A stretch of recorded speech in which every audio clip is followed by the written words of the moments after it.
Today I will show you how you can use background gradient. So let's go.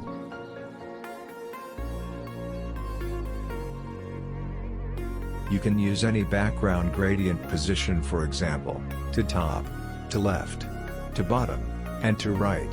So here we use to right gradient.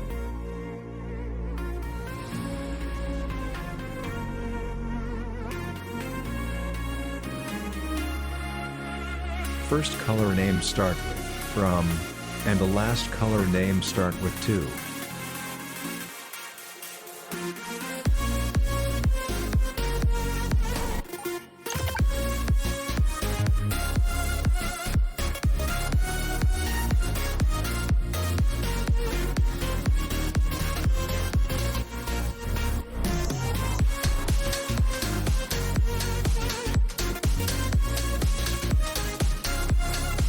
Now let's add gradient of 3 colors.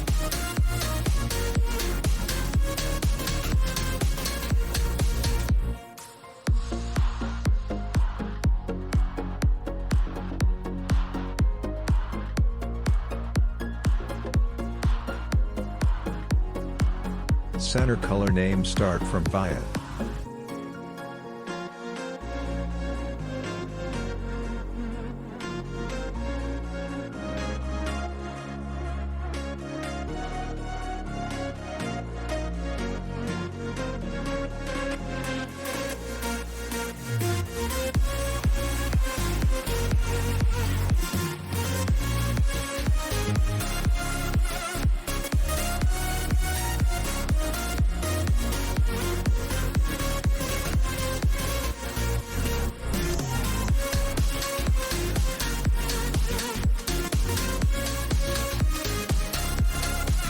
Don't forget, like, comment, subscribe.